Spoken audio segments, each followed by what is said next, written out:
Okay. Welcome everyone to the Hollis School Board. I'm Gina Bergsog, Superintendent-elect. I'm here for the organizational meeting of the Hollis School Board. So, I would like to start by calling for nominations for chairperson of the Hollis School Board for the 2025-2026 school year. We'll start with any nomination and we'll see if we can find a second. Is there any particular order that we're supposed to nominate for positions? Like Chairs first, Okay, then vice so chair. I'd like to nominate Carol Roy for the position of chair. Second.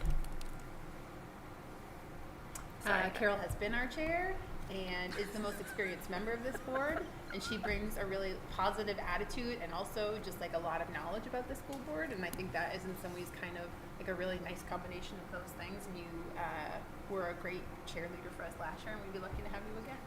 Oh, thank you. Okay. So, all those in favor of Carol Roy for chair for the Hollis School Board? Any opposed? Congratulations. Hey, thanks. Yay. All right, so I am now taking over the rest of the meeting. So now we're going to call for nominations for vice chair of the Hollis School Board for the 2025-2026 term. I nominate Raphael Zach. A second? Any discussion? I'd just like to say how much I appreciate how Raphael stepped up this year. He took over this role and he's carried it out with professionalism and grace. So thank you, and I look forward to you continuing in the role. Anything else? All right.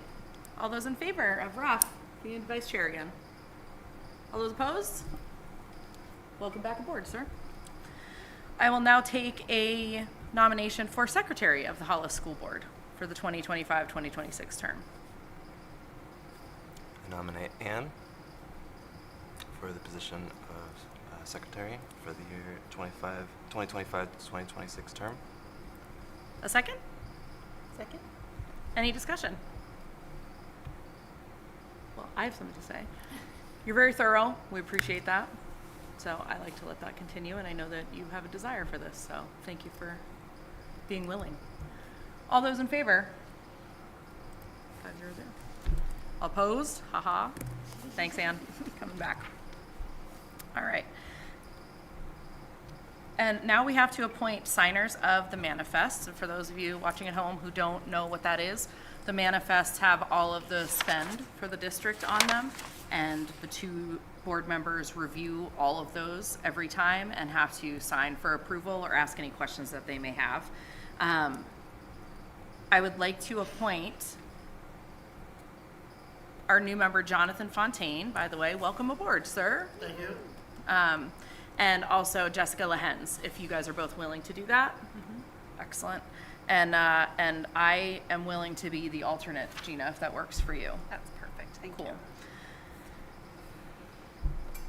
Oh, this is one that I forgot we were doing. We also need to choose a representative for the superintendent exit interview, because as we know, it's not Gina. Gina's the one who's coming in. She's our superintendent-elect. But Superintendent Andrew Corey, who's been here for over a decade, is retiring at the end of this school year, which is June 30th. And so we are going to be conducting an exit interview from a governing board standpoint. And so each of the three boards within SAU 41, that's Hollis, Brookline, and the co-op, are going to have representatives in the exit interview. Is anyone particularly interested in being a part of that? Does it make sense for, when we're talking about doing the, what is the name of the group? Spec. Does it make sense, like, should we have the person do this who's also on the spec committee, or does that not matter? I don't know, Gina. Do you have input on that? It doesn't have to be, but I think it makes a lot of sense because you're just become more familiar with the process. Mm-hmm. And often, is it the vice chair who's on spec? Or another So member who's appointed? Yeah, so, well, I think, so I was the vice chair of the governing board last year, so I was in charge of spec for the last couple of years. So it would be either be another member, or do you think that I would? I think Pardon the the spec committee discussion. members, I thought were the vice chair from each board, and then the vice chair from the governing board runs it. Mm-hmm. I thought is how it worked. That If it was was how the spec same works. person, Yeah. then it would, you would pick an alternate, but So can one of you define spec first? Sure, Superintendent Performance Evaluation Committee. Okay. there will be a quiz at the end of the meeting. Yes. And that, Jonathan, write fast. is part of the SAU governing board group. So it's us, Brookline, and then the co-op board. Yes, the overall. Yeah. Yeah. Um, That's a great question. Sorry, we take for granted that we know the acronyms sometimes. I didn't know the acronym. Acronyms. Raph, do you have capacity to do that, or do you not? I think it depends on what time of the day it is. Yeah. Good question. That might be tough. Yeah. I probably will be involved because of my role from a governing board perspective last year. So can I be the double rep, or is there somebody else who wants to be a part of that? I can. If Rafi can't do it, then I can do it. You know what I mean? But I don't need to either. So you could probably appoint Rafi and then just as a backup, and that way everyone is clear who's doing it, you know, if you're unable to. Does that work? Yeah. Okay, so we'll do that. We'll appoint Raf as the primary and Jessica as backup. We'll go from there. Thank you guys for being willing to do that, and good call out on the spec involvement. Now, I don't know that we need to do a full discussion on the particular subcommittees right now. I think that'll be something that we'll do offline. Because Jonathan, you'll get kind of a rundown of everything that's available. If you have a desire to maintain your position on any of the committees that you served on this past year for the remaining 4 of us, please just let me know that. But I'll have individual conversations with each of you, and then at the May meeting, we'll make those appointments to all of the different subcommittees. And you can see in the outline for today's meeting, it has them listed. That's policy, which we just took care of, BudCom, enrollment, wellness, spec, governing board policy, and governing board budget subcommittee. So we'll talk through all of those, but think about that if that's something you want to continue or if you want to try something different, and we'll take care of that in May. Okay, and we do have a non-public, correct? Yes. So I'll accept a member that the board by roll call go into non-public session pursuant to RSA 91-A:32A, the dismissal, promotion, or compensation of any public employee, and C, to discuss a matter which, if discussed in public, would likely affect adversely the reputation of a person other than a member of the body or agency itself. So moved. Can I get a second? Second. And then this one has to be a roll call, so we'll start here with Rafi. I, Raphael. Carol Roy, aye. Jess Lehens, aye. And Victor Pasquale, aye. John Fontaine, aye. Okay, we are now in non-public as of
Non-public at 6:49 p.m.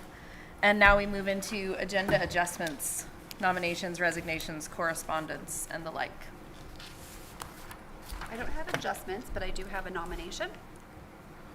Okay? Okay, so I am recommending a name that I can't pronounce. Hold on. Let's see. Lauren Farashidyan for grade 4 up at Hughes for the 2025-2026 school year. She has a bachelor's in elementary ed and sociology from St. Michael's College and a master's in curriculum instruction from Western Governors University. We are putting her master's plus 45, step 14 for a salary of $86,282. And can you say her last name one more time, please? F-E-R-E-S-H-E-T-I-A-N. Which grade level is this? Grade 4. She's delightful. I see it. Sorry, I can't. Well, you have to sign process it that as well. she That's true.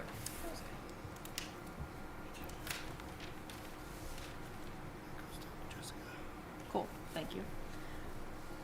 All right, I'll accept a motion to accept the nomination of Laura Farashidyan for grade 4 Hughes teacher at a level of master's plus 45, step 14, and a salary of $86,282. So moved? Any seconds? Second. Any discussion?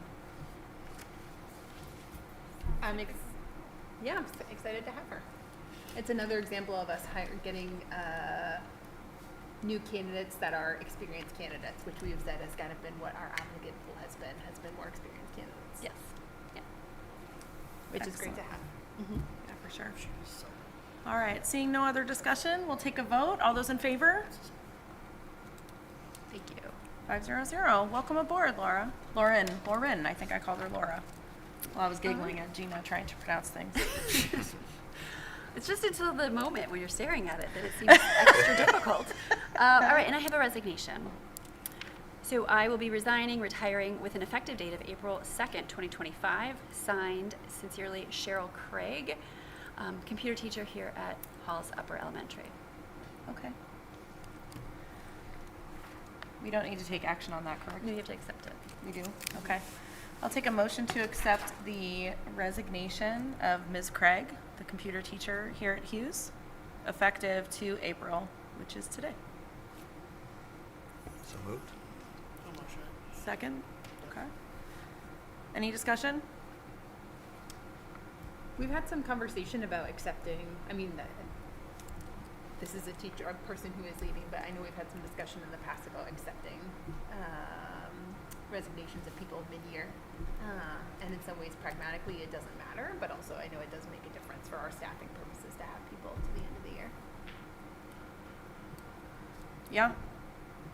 So that was something we ran into last time because this is an effective date of today. It's not Correct. effective at the end of the school year. So you are welcome to vote to accept it or not to accept it. It can be a show of pleasure, displeasure with their decision and timing, however you would like to do that. But we do just have to vote to accept or not accept, but their resignation is effective today regardless of how you vote. But you're welcome to cast your vote however you'd like. If it's reasonable, was there any disclosure why today was the effective date, not the end of the school year? Sometimes in letters they'll give. Yeah, no, it's a very short letter. But I will let you know that here at Hughes, we have our library media specialist, and we have our digital learning specialist, so that the students have 1 week of library, the next week of digital learning, and they flip-flop, and then in between those teachers teach additional choice activities. So our library media specialist, who also holds the certification in digital learning, will be teaching the classes for all weeks, so the students will not be without a teacher. Right, but there was no effective reason disclosed. Correct. Okay. Okay, so any other discussion?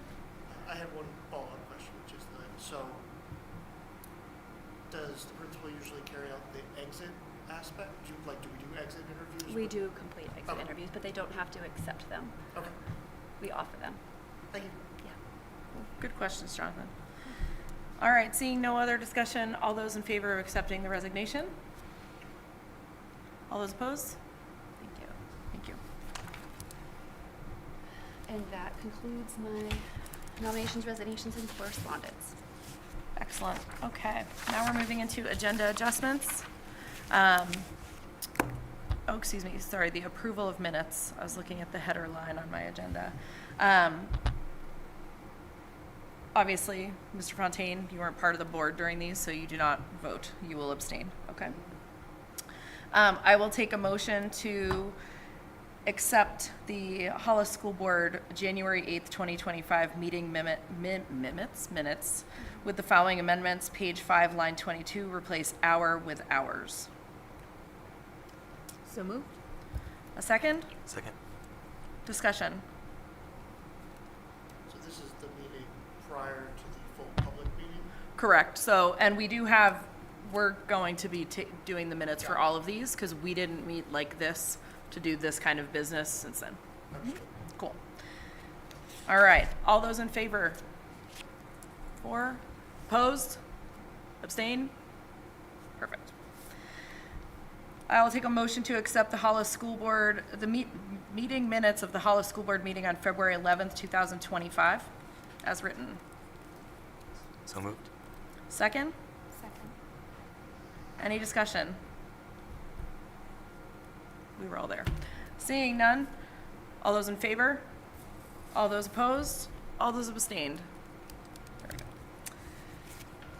I think this is our last one of minutes.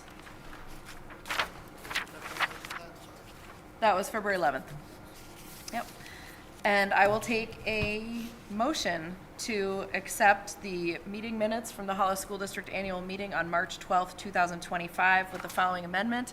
Throughout the document, replace Wake D. Pasquale with Wake de Pasquale. Such a difficult person. It's tougher to get her to simplify. Need something that's a little more American. Just causing trouble. So are you moving? I guess I'll be moving that way. Any seconds on that? Second. Oh, any discussion? We're glad to get your name right, Ann. And that's Anne with an E. Yes, it is. All right, all those in favor? 500. I would have that. We'll allow it. All right, we are now opening public input. It is 6:58. We generally leave it open for 30 minutes. There are no members of the public present right now, but if they do show up in the next half hour, we will yield the floor to them to do their few minutes of talking. For right now, we will just continue along to the principal's report. Okay. So, April 1st saw the art show here at Hughes. You can still see some items on display. Tomorrow is our 13th annual talent show. It's held at the high school, but it's for Hollis upper elementary students. It's Friday, not tomorrow. Well, it would be great if tomorrow was Friday. I mean, I don't disagree. Sorry.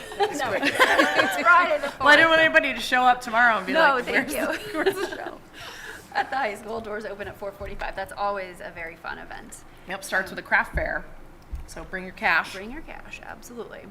The PTA is running the Fun Glow Run fundraiser again starting April 23rd, so that was hugely successful. We'll be doing that again, and that's at both schools. At Hollis Primary, our students are participating in the traffic safety poster contest, and the winners can be getting some safety helmets. So that's always good now Gina, that it's spring. Can I actually hop in here? Yeah. I just want to say for anybody who happens to be listening that the Glow Run this year is fundraising for smart boards for Hughes and HPS, which are very expensive. So that is what those fundraisers are for. Some teachers have them and some teachers don't. And they are expensive enough that we only do a few at a time. Thank you. That's the TV screen that you can write on and stuff, right? Essentially, yeah. Yeah, okay. Yeah. All right. And then a couple of other items. You're good. Hollis Primary School. Right now, we have a little over 50 students enrolled in kindergarten, with plenty more expected over the summer, as it always happens. So it puts us right around in line with where we've been with 5 sections of kindergarten. And then at Hughes, very exciting, the students and the teachers faced off in some floor hockey. The students benefited from some instruction in physical education class, and I don't know that the teachers got that same level of instruction. But we'll see. And then Ames Web testing is going to be taking place at Hughes beginning the week of March 31st. So that's always, So it's happening right now? yeah, right now. And then looking at our enrollment, we have seen an increase of 9 students since our last report. So they range in from pre-K intensive needs all the way up to grade 5. If you look on the actual enrollment report, I will point out that if you look at totals, Hollis primary school totals are up 7, and then Hughes totals, it's really up +2. That line just wasn't fixed. So the total increase is 9 since the last report. And that's what I have. Excellent. Any questions for Gina on the principal's report? Gina, can you just remind me, or Ann, what's the cap for how many kids in a kindergarten class? 18. Okay, thank you. Class has for district policy. That says 5. Oh, I see right there. Thank you. Thank you. Great. Gotcha. Cool. All right. Sorry, I had one Nope, more. jump in. So you said 50 kindergarten are registered at the moment, which is on target for what we kind of expected. Is that also on target for the expected growth that we have projected for HBS? Or is that? What do you mean by that? So There I was think projection of NESDAQ the facility, predicted far more students in kindergarten, but we typically see that in grade 1 because Yeah. that's the mandatory age of attendance. Okay. But it's on par with what we've been seeing. So right now we have 71 students in kindergarten, and we were at about 50 this point last year. So the expectation is we're going to be right in that same ballpark, which right now we have 14 students in all of our kindergarten sections, except for one has 15. So that's right around where we'd like to be. Another piece to remind everyone, yes, policy says 18 students per class for kindergarten, but then some of our rooms, depending on where we have to shift folks, are not really geared for 18 students in a classroom. Yeah. So, Awesome. Now we can move into our discussion portion. First up is the 25-26 Hollis academic calendar. all right, so this calendar, which was a very similar one, was approved in Brookline last week or 2 weeks ago or whenever it was, I don't know. Essentially, it's same old. Our students would return the Thursday, August 28th, which is the Thursday before Labor Day.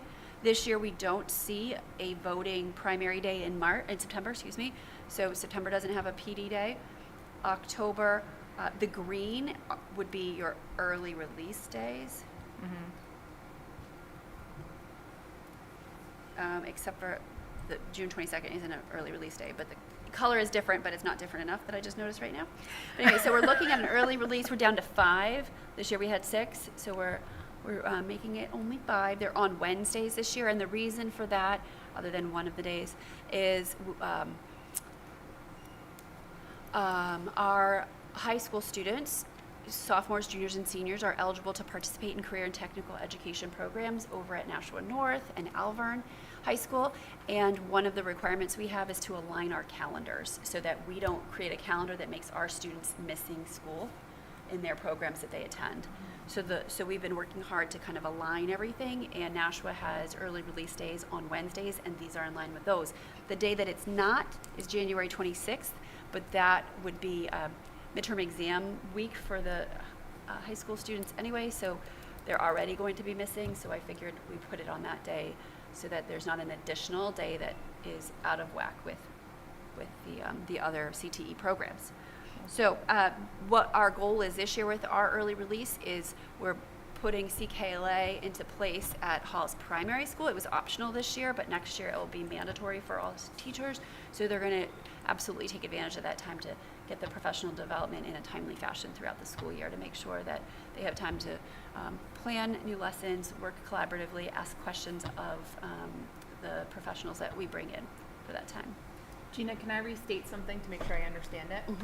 So our primary schools calendar we have to have in keeping with our high school, right? And then partly that's because like busing stuff, it doesn't make sense from an expense perspective to have one school open when another is closed. Right. And our high school has to be on the same calendar as the Albert High School. As Alvern and Nashua. Okay, thank you.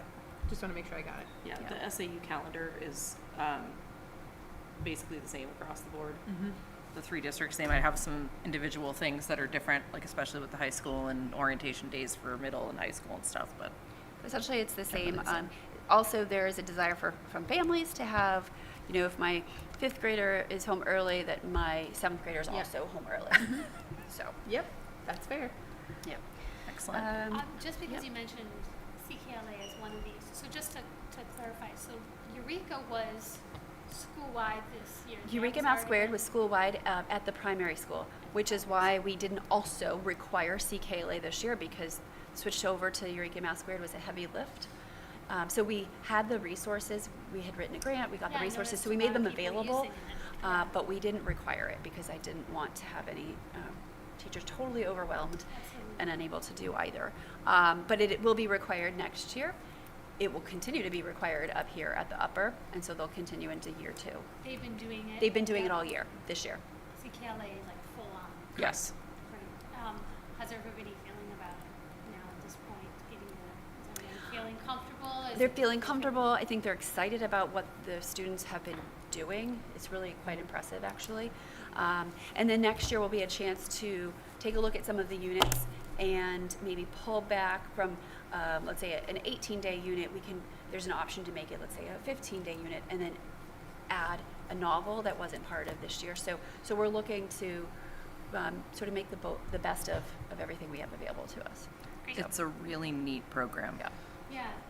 From what I've, yeah. So obviously my daughter is a student here at Hughes, and she's participated in that, and so we get to see it as from a parent perspective of the delivery of what she's been working on. And I feel like I'm trying to remember exactly how they described this when I was talking to some of the teachers, but it's something that helps them in all subjects because it's teaching them how to better formulate thought processes, so they're able to apply it in like social studies and things like that, and become kind of better writers, readers, and understand the things that they're learning. So it stands for, is it Core Knowledge Language Arts? Yeah. So I'm trying to help you out, Jonathan, with these acros. So many programs. But I love it. Yeah, it's been great. And then December break is a little bit longer. So I am suggesting that we go to school Monday, Tuesday, the 22nd and 23rd, but then returning for just Friday the 2nd doesn't make sense. So that sort of extends the December, January break a little bit. February break is scheduled as it normally is, the 4th week. April break is the 4th week of April leading into May 1st. Our March 10th is a PD day due to the voting day at CSDA. And then that puts last school day of June 18th, which includes 5 snow days. So if we only have 2, then the day would be moved earlier. Speaking of that, this year we've had 2 snow days, so that puts our last day of students Tuesday, June 17th. Is that something that we need to vote on to change the last day of school? I feel like we've done that in the past. Am I right about that? We've only voted on it when that COVID year when we decided to call it a year. I'm They just- so I'm making something up. You are.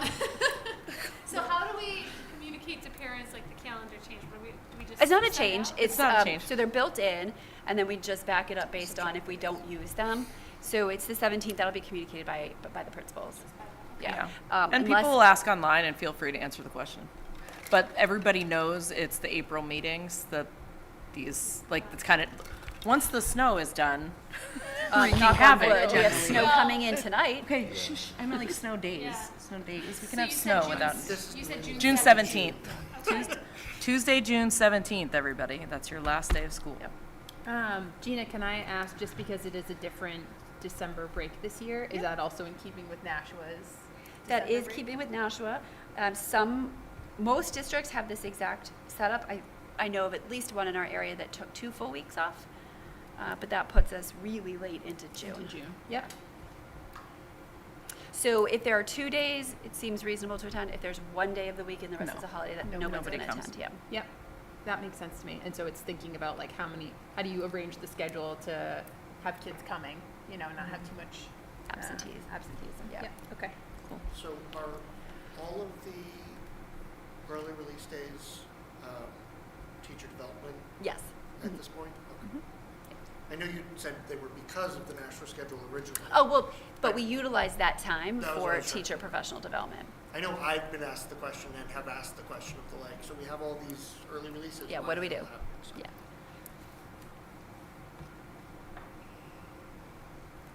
Excellent. Gina, do we anticipate next year when CKLA and Eureka will be more established that we'll still have the same number of early release days? We can revisit that, certainly.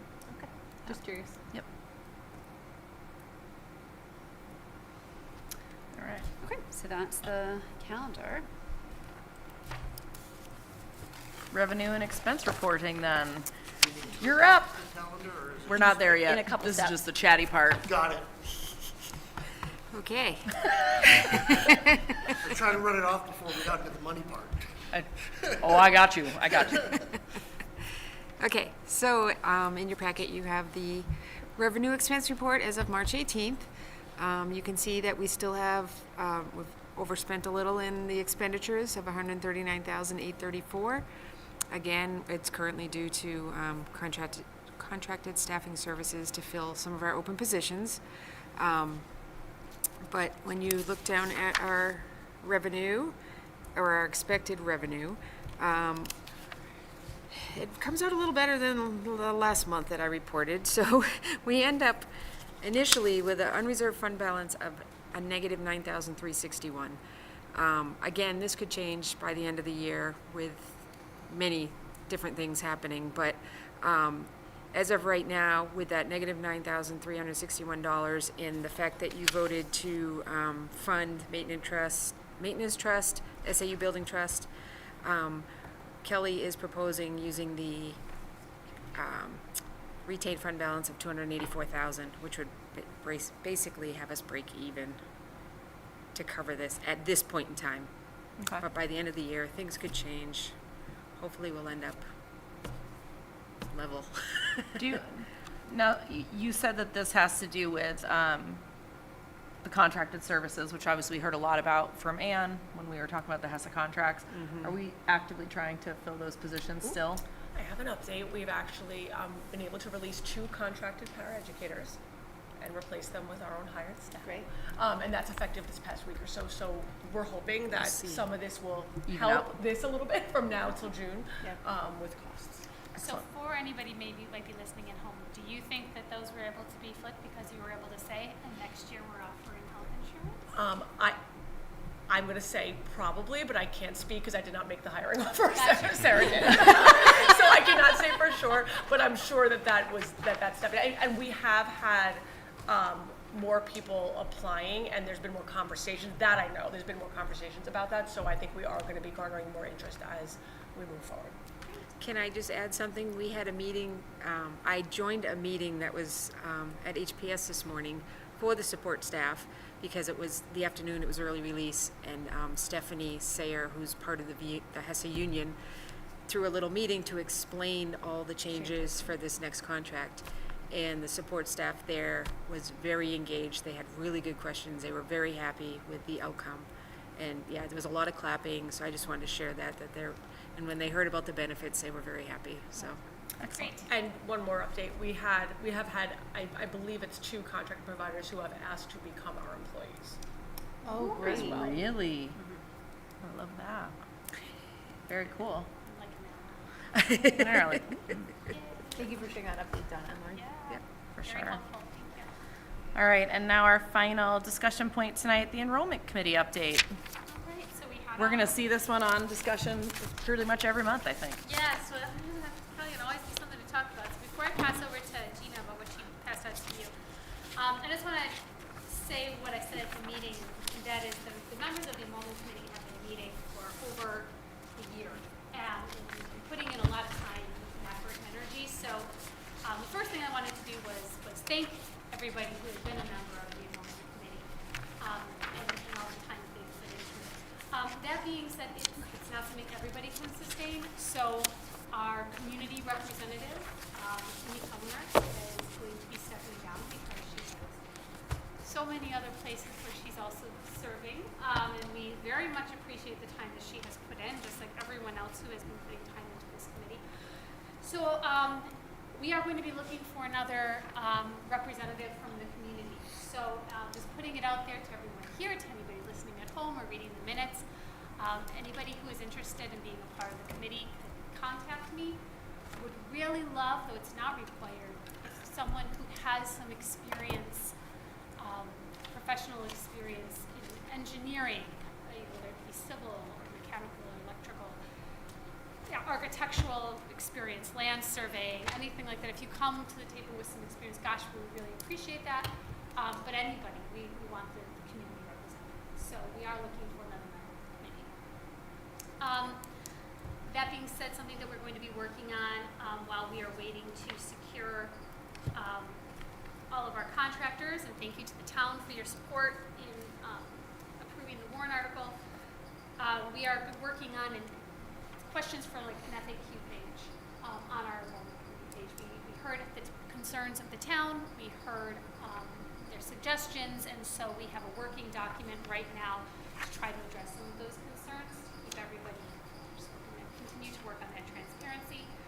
And we are getting updated site plans from Lance Finnemore, the facilities director. He's now going to be attending our meetings when he can, because sizes of the classrooms have changed. So Gina already referenced this when talking about the numbers of children that can be in a kindergarten classroom. We need the accurate sizes because a site plan hasn't been done since the renovation of the bathrooms and the kitchen.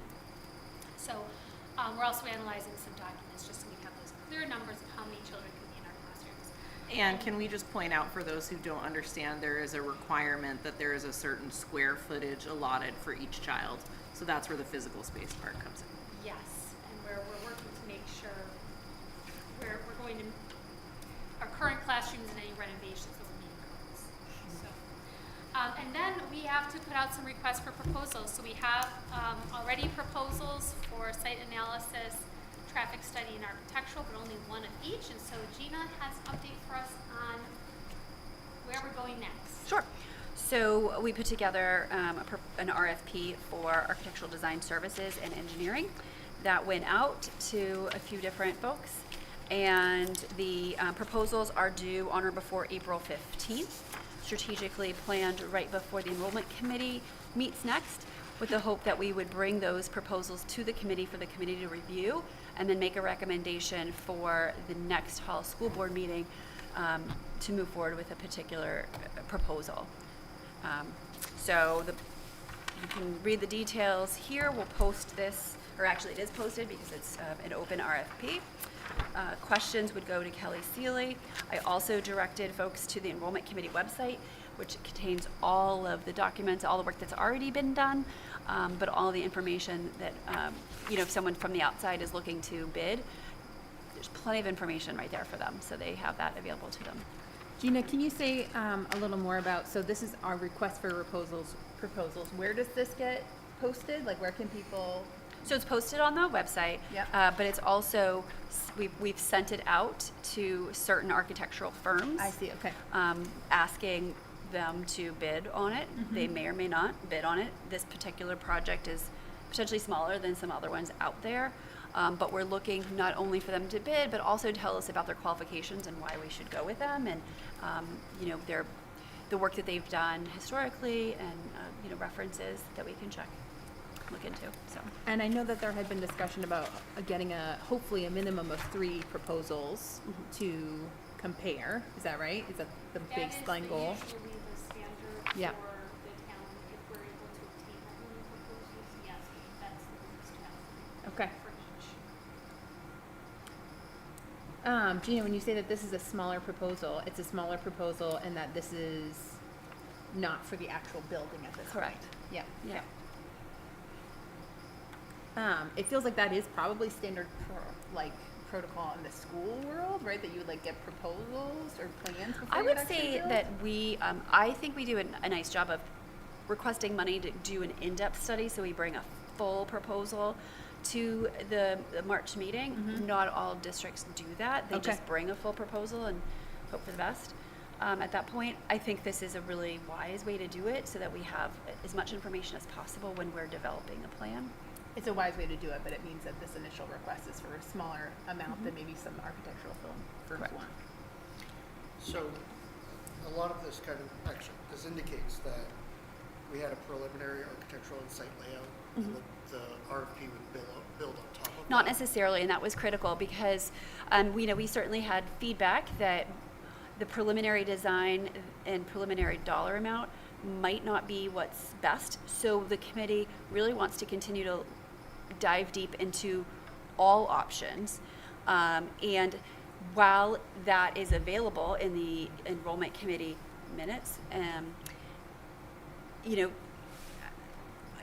I don't want them to think that's what we're looking for necessarily. So what are new ideas? How can we think of the space in a new and different way, knowing that these are these are the objectives that we're trying to hit. Yeah, the one concept plan that we have really was very preliminary, and actually quite a bit of our thinking has evolved since then, and it's good that you directed on it because it's all documented on how it has evolved so that it might be Yeah, sorry, I it's was definitely not where we think of. I was simply asking because it was directly referenced in the RFP, Yeah. and if it's part of public record and they can reference it, that makes sense. If you're looking for them to build something from scratch, it kind of points them could point them in different directions. So that was why I was just curious what we were looking for. I think we want as much information as possible. Sure. But we don't want to pigeonhole ourselves into one design because I don't know that that's going to be where we would fully support in the end. We're going to have to come up with one design, but I think we want to do a No, I lot get more that. studying. So you directly sent these to some firms. The firms that you sent them to, will you be updating the enrollment committee on what those firms were? Like, why did you choose them? Have you worked with these firms before? Is it just by reputation? Yep. So this RFP, there was a draft sent to review, and that was from Wendy Hill. But we made substantial changes to it in light of so I made a quick draft, and then Kelly and Lance and I met, and we wanted to reflect on the enrollment committee meeting and where the conversation was going, and so we wanted to make sure that that was reflected in this, which sort of made it a little bit more broad than this is what we're looking for, this particular design. So we sent it over to Wendy Hill. We also sent it to another vendor that has done really successful projects in Brookline and in the co-op, multiple projects in the co-op. So, and then a couple of other firms that I have not personally worked with. So, Last question, just to understand the process. Yeah. So, does evaluating and selecting and awarding the RFP fall to the school board, to the SAU? Like, I'm not sure how Sure. that process works. Yeah. So, the digging into the details of the RFP historically has been the committee. And then the committee makes a recommendation to the board, and the board sort of takes it in, asks a few questions, and then votes. Okay.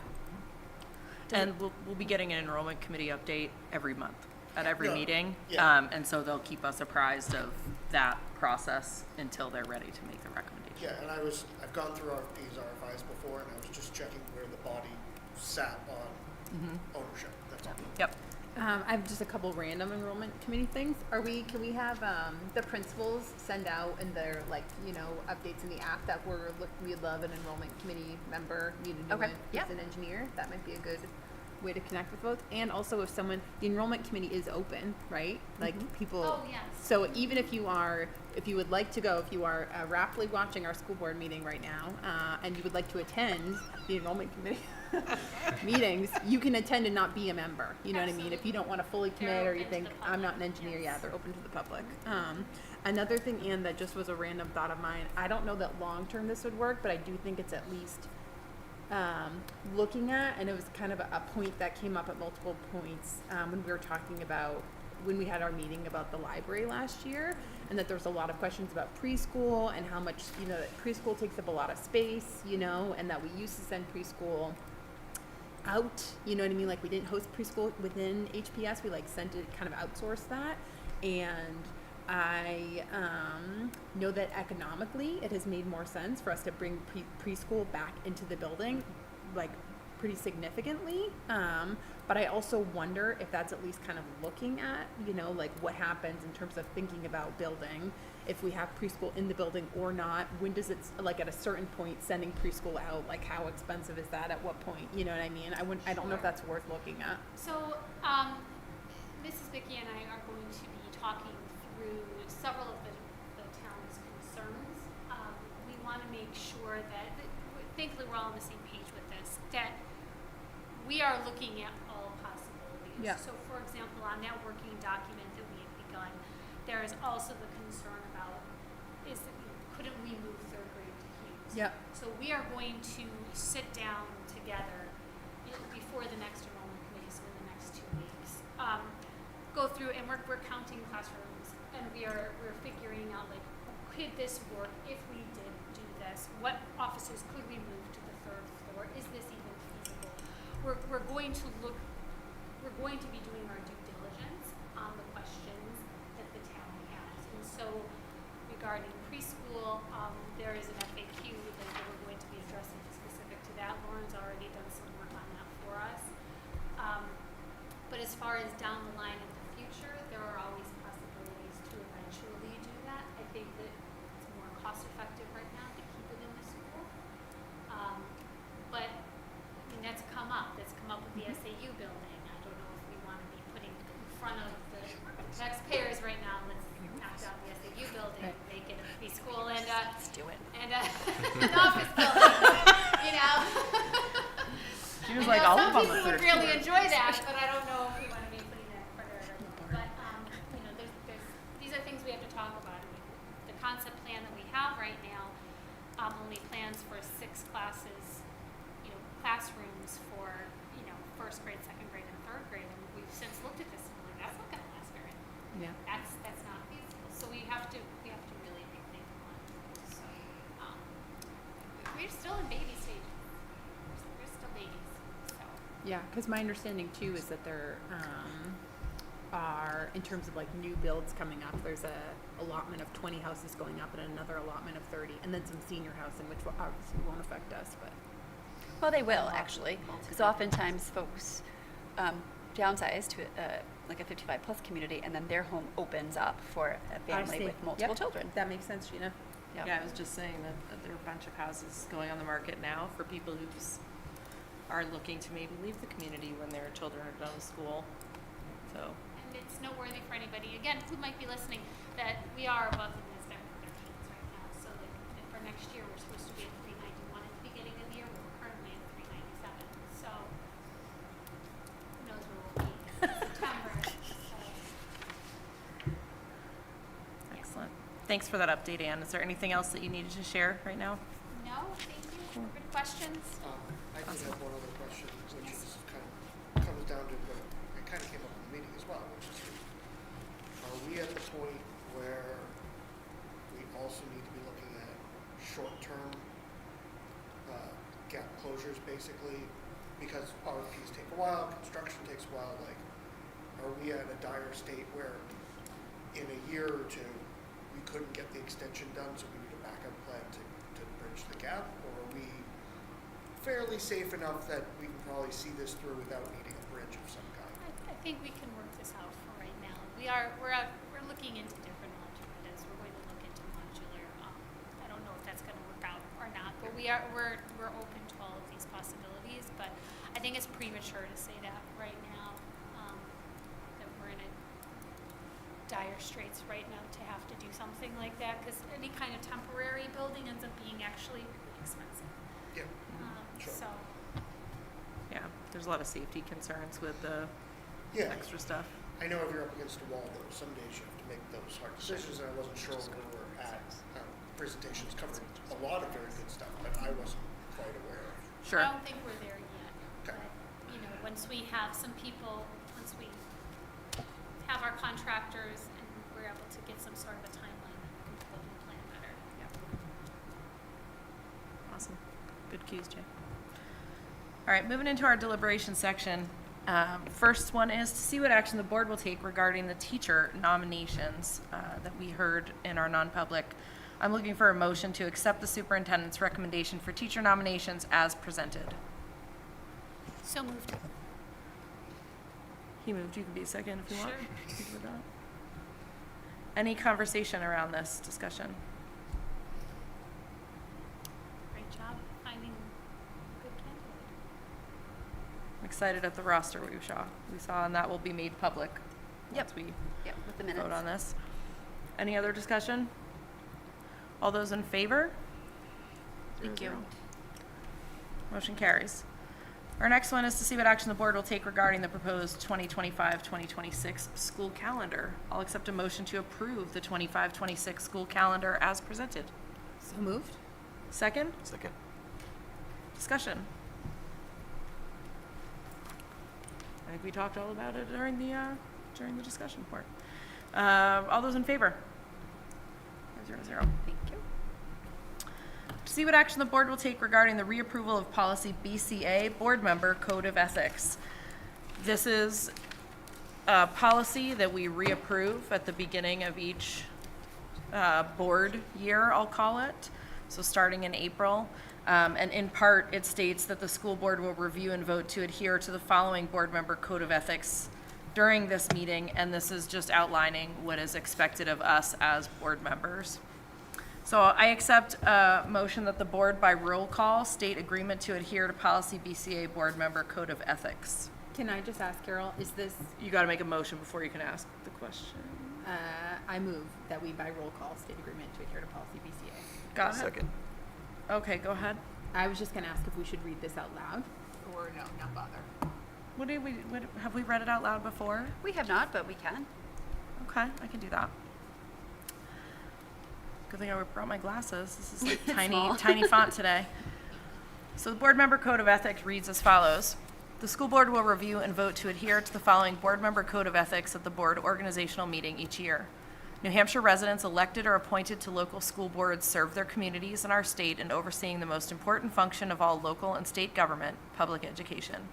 To that end, it is appropriate to constantly remind ourselves of a proper and appropriate code of conduct for local school board members in performing this important service to our communities and the youth of New Hampshire. We therefore resolve to assure the opportunity for high-quality education for every student regardless of individual student differences, make all decisions and take all actions holding the well-being of students of our schools as our fundamental guiding principle, ensure that our schools are in compliance with all national, state, and local laws and regulations pertaining to education and public agencies, represent the entire community without fear or favor while not using the position of school board member for personal or financial gain or benefit to self, uphold the principles of due process and individual dignity and protect the civil and human rights of all, adhere to the principles that the school board shall confine its role to policymaking, planning, and oversight, while the superintendent shall administer and manage our schools while implementing the policies of the board. Act as part of an educational team with all staff members in the community with mutual respect and regard for each other's respective responsibilities and duties. Recognize that the strength of the board is acting as a board, not as individuals. Maintain high standards as school board members through continual self-assessment and professional development for ourselves. Preserve the obligation of having all issues considered fairly and without bias. Instill respect for community, family, honesty, fairness, and for our state and nation. Honor the spirit of the open meeting law, RSA 91-A:2. Board members will not have any discussions, including email, that affect policy or decision-making outside of a board meeting.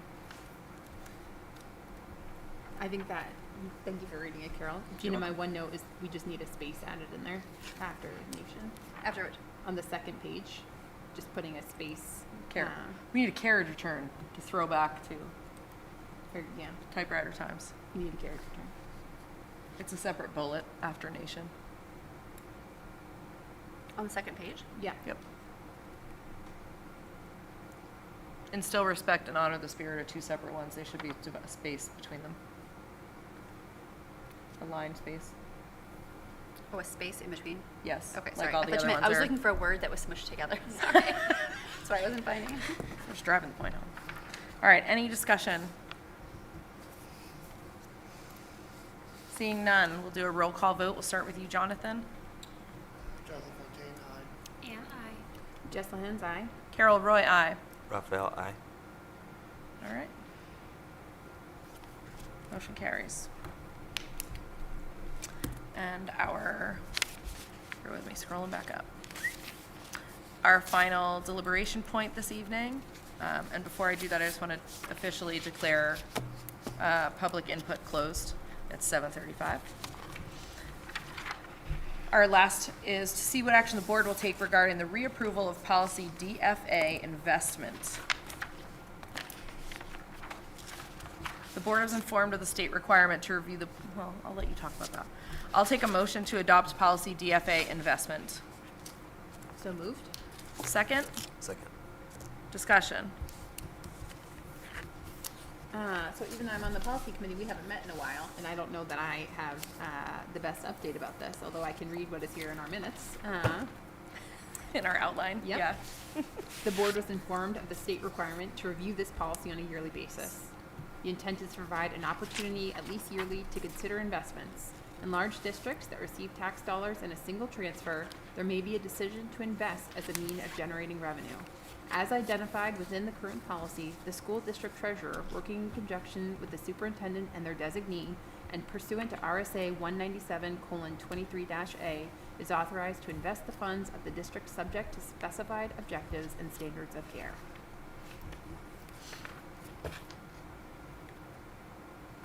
So basically, this is saying that we are, that our school district treasurer and can work with the superintendent and say, oh, here are some funds that we would like to reinvest, you know, to be building revenue. Yeah. Yep. Managing liquidity appropriately. And we have been reviewing this on a yearly basis. You can go back and see when it was adopted, so it was reviewed and adopted Yeah. right around now for the last 15 years. I believe, and correct me if I'm wrong, Donna, but I believe in our final FY24 revenue and expense, where we closed out the year, there was an increase in unexpected revenue due to interest. Yes. So it wasn't that we did investment so much, but there was interest that we didn't expect just based on the rates. But we don't receive, well, you can see our revenue expense report and where we stand right now. So we don't have large sums of money that we actively invest. but One thing that I notice is there's a line in the current one that we've been adopting, that the last line right before legal references says the board will periodically review the investment policy. If the state has a requirement that it's yearly, shouldn't we change the language? Or do you want to just say we'll review the investment policy pursuant to state yeah, RSA that'll be or whatever? Great for the policy committee to talk about. Perfect. I Yeah, love we'll that. review it. Good catch, Carl. I think that's a good point. So at this point, do we need to modify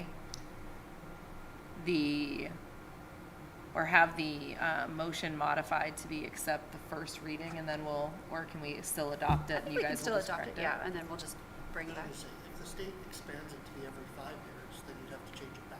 Whereas if you say periodically, Right. And we could in also, compliance with policy and law, you're covered.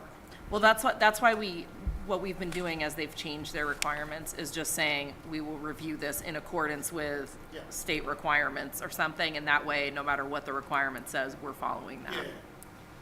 So if you guys are okay with the motion and accepting as such, we can take it to a vote, or if there's any other discussion, we can do that. All right, all those in favor of adopting policy DFA investment? 0-0. thank you. All right, I don't believe there's any other business to bring forth, so I'm happy to take a non-debatable motion to adjourn. I move to adjourn. Is there a second? Second. We're not debating, we're not discussing. All those in favor? Jonathan, you survived your first meeting on the board. Congratulations. We will release the list of dates for meetings, but I don't think any are bumping into, The board meeting dates? yeah. I was just working on that today. So once, next week, the school calendar goes to co-op, and then I'll share the board meeting. I usually share the board meeting calendar in the May governing board meeting. Yep. I just want to check, are we maybe still live? We are still live, Step out yep. of the room? Okay, so I just want to make sure to save that for us. Yep. So our next board meeting is May 7th, and the SAU Governing Board meeting is May 15th. Yep. So see you at both of those. Gina, I may have a request to move the August meeting again, if the board is okay with it. That's for Jonathan. We signed the other one, so you don't. That's just for your reference. That's fine. Yeah. It was very much easier to just send it around and have it come back.